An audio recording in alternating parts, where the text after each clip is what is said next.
नमस्कार, जय जय सिया राम। अनुरागी जीवन के इस नए अध्याय में हम आपका पुनः स्वागत करते हैं। यह जो है गीता प्रेस गोरखपुर के द्वारा कल्याण के संबंध में एक नया अंक है, परलोक और पुनर्जन्म। इसमें जो है बड़ी ही गूढ़ जानकारियाँ दी गई हैं जो हमारे शास्त्रों में वर्णित हैं। तो आइए देखते हैं कि यह ग्रंथ कैसा है। सबसे पहले तो जो गीता प्रेस की विशेषता है कि उसका कवर जो होता है बहुत ही अच्छी क्वालिटी का होता है। तो वही बढ़िया मोटा सा सजिल्द कवर दिया गया है। पहले ही जो है गीता प्रेस का प्रसिद्ध श्लोक दिया गया है, तुम्हें माता च पिता तुम्हें। और ग्रंथ की जानकारी दी गई है कि यह ग्रंथ कितनी बार छापा जा चुका है। यह 15वीं बार छापा गया है। 1000 प्रतियां इसकी छापी गई हैं। कुल 43,500 पुस्तकें छापी जा चुकी हैं। मूल्य है 220 रुपये। यहाँ जो है एक निवेदन में जो है प्रकाशक का एक आलेख प्राप्त होगा आपको। यहाँ विषय सूची है। जो भी जानकारी है आप पहले विषय सूची में पढ़ सकते हैं और इसके बाद जो है वहाँ पेज नंबर देख करके आप पेज में जा सकते हैं। पेज की क्वालिटी हमेशा बहुत ही अच्छी होती है गीता प्रेस गोरखपुर की। और यहाँ जब आ जाएंगे हम पहले ही पेज पर, तो भगवान श्री हरि का चित्र और कल्याण की विशेष जानकारी दी गई है। यहाँ जो है जन्म और मरण के विषय में कठोपनिषद की सूक्तियाँ बताई गई हैं। यहाँ भगवान श्री कृष्ण राधिका जी के साथ विराजमान हैं। यहाँ जो है महादेवी विराजमान हैं। मृत्यु सागर से भगवान पार कैसे कराते हैं उसका चित्र है। यहाँ भी अन्यान्य चित्र बताए गए हैं जिनसे आप प्रेरणा ले सकते हैं कि आपको जीवन और मरण का किस तरह से अनुभव होने वाला है, तो आपको क्या करना चाहिए क्या नहीं करना चाहिए। तो चित्रों के माध्यम से बहुत ही अच्छा संकेत प्राप्त होता है।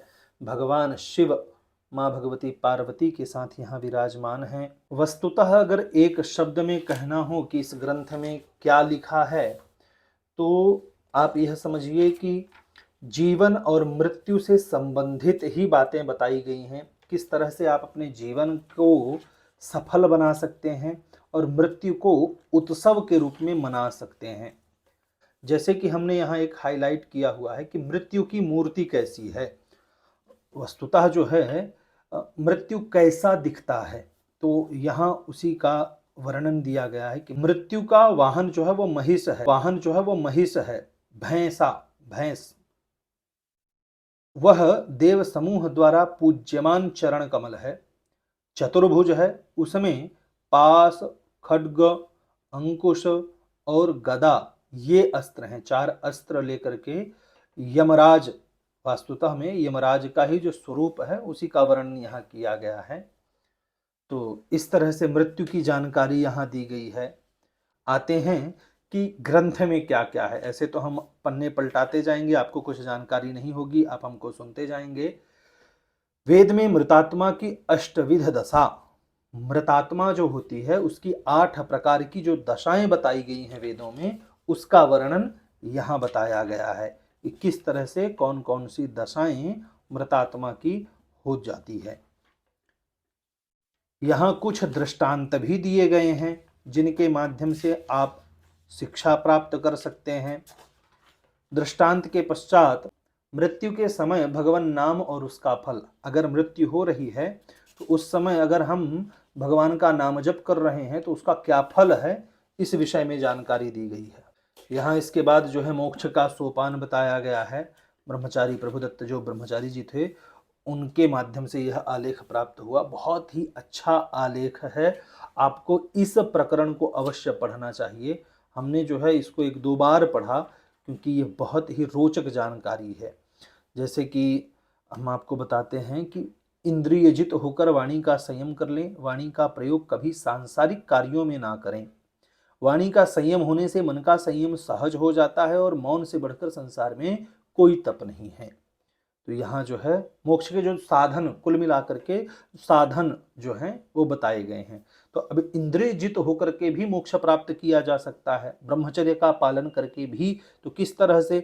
ब्रह्मचर्य का विधिवत पालन हो जाने पर भी मुक्ति मिल जाती है, क्योंकि मन, प्राण और वीर्य इन तीनों का अन्योन्याश्रय संबंध है। एक का निरोध होने पर तीनों का निरोध हो जाता है। काम की उत्पत्ति मन से ही होती है, इसलिए इसे मनोज कहा जाता है।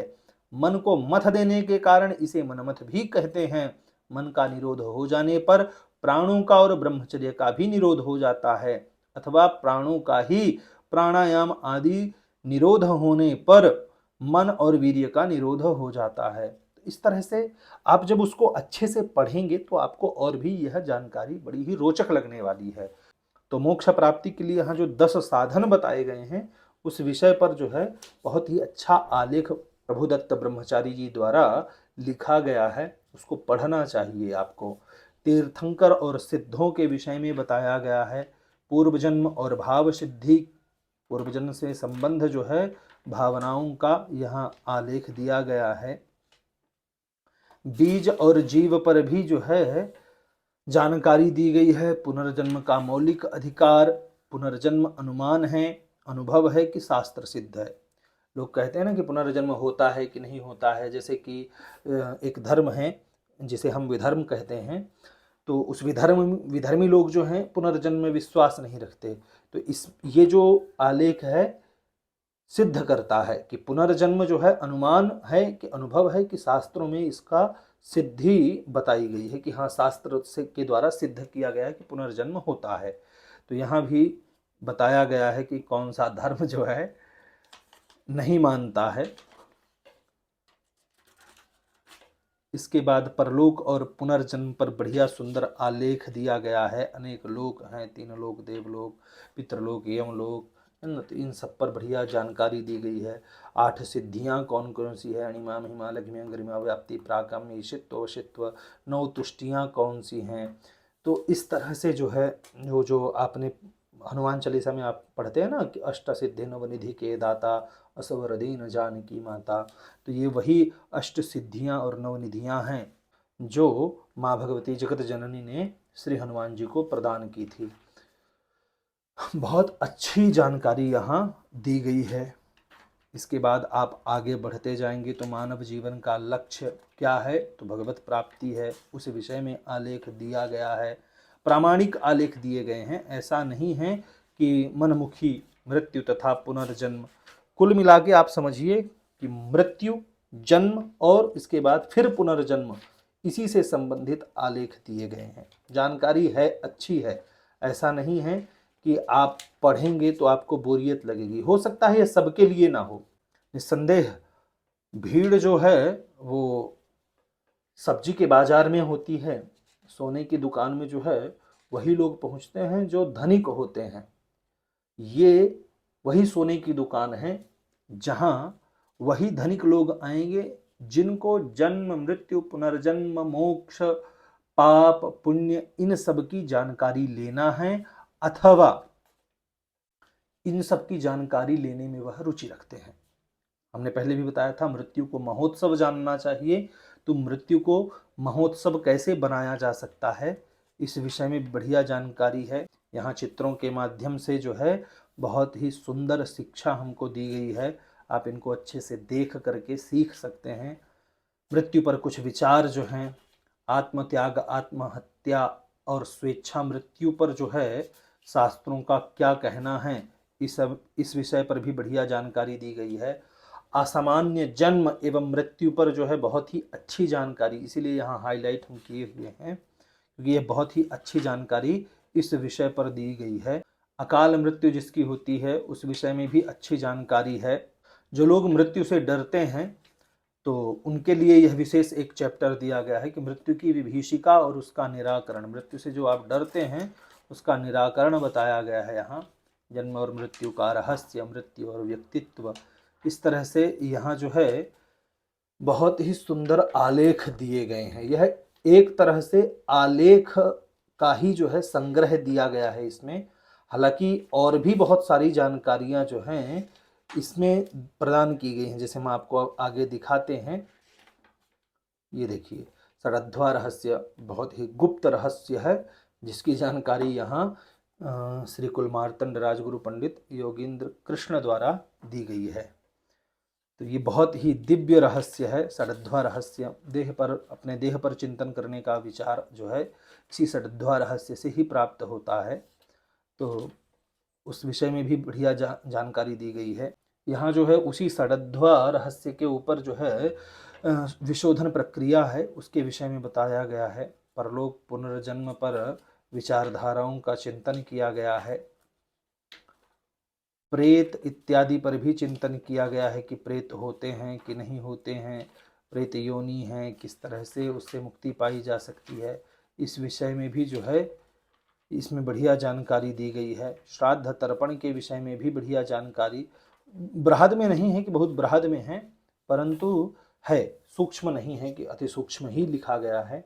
यहाँ जो है किस तरह से हम लोग उत्पन्न होते हैं उस विषय में जानकारी दी गई है कि योनिज हैं, अयोनिज है। योनिज जैसे मनुष्य और गाय, बैल, बकरी, ये सब योनिज हैं। पशु जो हैं सब योनिज हैं, तो इसलिए योनिज में हैं। अयोनिज जो योनि के द्वारा उत्पन्न नहीं होते उनमें आते हैं उद्भिज, स्वेदज, अंडज, जरायुज। तो इस तरह से यहाँ एक अच्छी और विशेष जानकारी दी हुई है। इस विषय में भी आप बढ़िया जानकारी इस ग्रंथ के माध्यम से ले सकते हैं। जो काल विज्ञान है यह बड़ा ही अद्भुत चैप्टर है, इसको आपको अवश्य पढ़ना चाहिए। ये जो आलेख है आगे चल करके आपको बहुत ही अच्छी जानकारी यहाँ प्राप्त हो जाती है। काल विभाजन और काल चक्र, काल मतलब होता है समय, तो त्रुटि, वेद, लव, निमेष, क्षण, काष्ठ, लघु, नाड़िका, प्रहर, पक्ष व मास, वर्ष, ऋतु, इन सब की आयन, इन सब की जानकारी है। ब्रह्मा जी का कितना दिन होता है, कितनी रात होती है, ये सारी जानकारी विथ कैलकुलेशन दी गई है। पूरा उसका जो है यहाँ गणित दिया गया है। इसके पश्चात हम थोड़ा और आगे बढ़ते हैं। तो आगे बढ़ने पर जो है पुनर्जन्म न विद्यते, इस विषय पर आलेख दिए गए हैं। वैकुंठ धाम और उसकी प्राप्ति कैसे होगी इस विषय में बताया गया है। यहाँ जो है कथाएं भी दी गई हैं जिनके माध्यम से आपको हमको शिक्षा प्राप्त होगी। किस तरह से यमपुरी का भयानक दक्षिण द्वार है, यमदूतों द्वारा किस तरह से पापी जीवों को ताड़ना दी जाती है, यमराज के फटकार अर्थात नरक का वर्णन भी प्राप्त होता है कि जो 28 नरक बताए गए हैं उन नरकों में जैसे कि विलेपक नाम का जो घोर नरक है उसमें क्या किया जाता है, महाप्रभ नाम का जो नरक है उसमें क्या किया जाता है, ककोल नाम का जो नरक है उसमें क्या किया जाता है। तो इस तरह से हम जो है एक नरक बताते हैं आपको, गुड़पाक नरक। गुड़पाक नरक खौलते हुए गुड़ के अनेक कुंडों से व्याप्त है। जो मनुष्य वर्ण संकरता फैलाता है वह उसी में डालकर जलाया जाता है। छुरधार नाम का नरक जो है वह तीखे उस्तरों से भरा रहता है। जो लोग ब्राह्मणों की भूमि हड़प कर लेते हैं वे एक कल्प तक उसी में डालकर काटे जाते हैं। तो इस तरह से अनेक नरकों का वर्णन भी इसमें किया गया है। यमराज के द्वारा अपने दूतों को उपदेश तथा चेतावनी जो दी गई है कि किस तरह के लोगों को नहीं लाना है आपको यमपुरी में, उसका वर्णन है। प्रेत योनि, हमने आपको पहले ही बताया था ना कि प्रेत योनि का वर्णन है। प्रेत योनि से मुक्ति कैसे पाई जा सकती है उसका वर्णन है। ऐसे ही बहुत ही अच्छी अच्छी जानकारी इसमें दी गई है। हमने पहले भी बताया कि यह सबके लिए ग्रंथ नहीं होगा, यह उनके लिए होगा जो इस विषय में जानने की रुचि रखते हैं। यहाँ जो है पुनर्जन्म के विषय में बताया गया है कि पुनर्जन्म क्यों होता है। भगवान की आज्ञा से होता है, पुण्य क्षय हो जाने पर होता है, पुण्य का फल भोगने के लिए होता है कि पाप का फल भोगने के लिए होता है, बदला लेने के लिए होता है कि बदला चुकाने के लिए होता है, अकाल मृत्यु हो गई है इसलिए पुनर्जन्म हो रहा है, कि अपूर्ण साधन को पूर्ण करने के लिए, कि कोई कार्य भाई अधूरा छोड़ के गया है व्यक्ति इसलिए उसको पूरा करने के लिए होता है। तो क्यों होता है पुनर्जन्म, इस विषय में बहुत ही दिव्य आलेख यहाँ बताए गए हैं। तो इसको आपको पढ़ना चाहिए।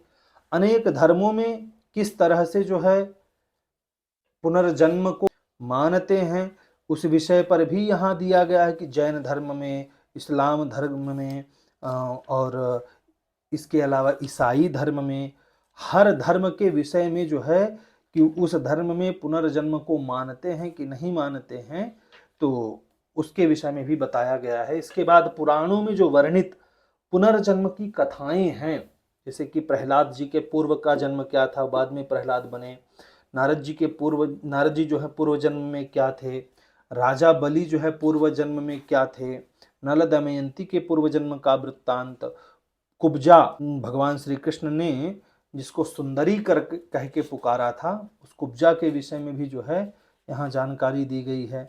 तो ऐसी बहुत सी कथाएं हैं जो पूर्व जन्म से संबंधित हैं। उन कथाओं को जो है यहाँ सम्मिलित किया गया है, अच्छे संतान के लिए क्या करना चाहिए। और पुनर्जन्म संबंधी एक घटना जो राम राज्य में हुई थी, कुत्ते का न्याय, बहुत ही संशयास्पद है और इसके अलावा विवादास्पद भी है, पर यहाँ उसका जो है बढ़िया वर्णन किया गया है। इसके पश्चात पुनर्जन्म का संबंध जिससे अधिक है, चित्रगुप्त जी, उनका प्राकट्य कैसे हुआ, उनको पद की प्राप्ति कैसे हुई तथा वह क्या कार्य करते हैं, उस विषय में बहुत ही दिव्य कथा प्राप्त है। यहाँ भगवान व्यास और कीड़े का जो संवाद हुआ था, बड़ा ही प्रसिद्ध संवाद रहा, तो उस पर भी है। जड़ भरत जी, जिनका संबंध भी अपने पूर्व जन्म से ही था, उनकी भी कहानी यहाँ सम्मिलित की गई है। कहानी नहीं, इसको कथा कहना चाहिए। इसके बाद 8 चिरंजीवियों की बात बताई गई है कि अश्वत्थामा बलिर्व्यासो हनुमाश्च विभीषणः कृपः परशुरामश्च सप्तैते चिरजीविनः। तो ये जो 8 7 ये हो गए और मार्कंडेय तथाष्टमम, तो ये 8 जो चिरंजीवी हैं, इनको कहाँ से चिरंजीवी होने का वरदान प्राप्त हुआ, उस विषय में बढ़िया जानकारी यहाँ दी गई है। प्रेतत्व से मुक्ति का विधान बताया गया है। हमारे शास्त्र में परकाय प्रवेश सिद्धांत, प्रक्रिया एवं प्रमाण। परकाय प्रवेश क्या है, दूसरे के शरीर में प्रवेश करने का क्या विधान है। अभी तक विज्ञान में ऐसा नहीं आया है, भविष्य में हो सकता है आ जाए, परंतु हमारे पूर्वज पहले ही इस ज्ञान को जानते थे कि दूसरे के शरीर में किस तरह से प्रवेश किया जाता है। श्री शंकराचार्य जी ने जो है दूसरे के शरीर में प्रवेश करके जो है फिर काम शास्त्र का ज्ञान लिया था। तो यहाँ जो है उसी परकाय प्रवेश सिद्धांत की प्रक्रिया एवं प्रमाण की जानकारी जो है यहाँ दी गई है। ये हमने भी जो बताया ना, श्री शंकराचार्य जी का परकाया प्रवेश। तो इस तरह से बहुत अच्छी जानकारी आपको इस ग्रंथ में प्राप्त हो जाएगी। एक बात यह भी है कि यह ग्रंथ सबको पसंद नहीं आएगा, इसमें कोई अतिशयोक्ति नहीं है, क्योंकि यह सबके समझने लायक ग्रंथ है भी नहीं। इसको समझने के लिए बौद्धिक क्षमताओं का होना भी जो है बहुत आवश्यक है। यहाँ कुछ ऐसी घटनाओं का वर्णन किया गया है जिनका संबंध अभी कुछ समय पहले ही पूर्व जन्म से था। तो इन सभी घटनाओं का वर्णन भी यहाँ जो है किया गया है, प्रमाण के सहित किया गया है। ऐसा नहीं है कि मात्र एक कहानी लिख दी गई, बताया गया है कि किसका वर्णन कहाँ जो है लिखा गया है। इस तरह से यह बहुत ही अनुपम ग्रंथ है। सब लोगों के लिए नहीं है, हम जानते हैं, परंतु हमने इसको पढ़ा क्योंकि हमको अपने आत्मज्ञान को बढ़ाना था, तो हमने इसको पढ़ा है पूरा, इसको आद्योपांत हमने जो है इसका पारायण किया है। बहुत ही अच्छा है, जिनको पढ़ना है, जो मोक्ष, मृत्यु, जीवन, मरण, पुनर्जन्म, श्राद्ध, प्रेत, नरक, इन सब की जानकारियां चाहते हैं, उनके लिए यह ग्रंथ अच्छा है। बड़े ही सुंदर लेख हैं। यहाँ जो है संपादक का एक निवेदन है, बहुत ही विनम्र भाव जो है इस ग्रंथ के प्रति उन्होंने अपना प्रकट किया है, तो इसको भी आपको अवश्य पढ़ना चाहिए। इसके बाद यहाँ जो है कुछ ग्रंथों के बारे में बताया गया है कि आप कौन सा ग्रंथ ले सकते हैं। तो इस तरह से यह जो है परलोक और पुनर्जन्मांक है, जिसे आपको पढ़ना चाहिए। यह बहुत ही अच्छा ग्रंथ है, विशेषकर उन लोगों के लिए जो जन्म मरण मृत्यु मोक्ष से संबंधित जानकारी चाहते हैं। 220 रुपये शायद कीमत इसलिए अधिक रखी गई है क्योंकि सब लोग इसे खरीदते नहीं हैं, तो लागत कम से कम निकलनी ही चाहिए। तो बहुत ज़्यादा नहीं, 2 इंच मोटा है ग्रंथ और एक बित्ती से थोड़ा बड़ा है, बहुत ही अच्छी क्वालिटी का है। तो आपको लेना चाहिए, पढ़ना चाहिए। और इस ग्रंथ से संबंधित आपके मन में अगर कोई प्रश्न है तो आप नीचे कमेंट बॉक्स में हमसे पूछ सकते हैं। यह वीडियो कैसा लगा, मन के भाव भी नीचे कमेंट बॉक्स में बता सकते हैं। वीडियो को लाइक करें, अगर चैनल को सब्सक्राइब नहीं किया है तो चैनल को सब्सक्राइब भी अवश्य करें। यह वीडियो देखने के लिए आपका बहुत बहुत धन्यवाद।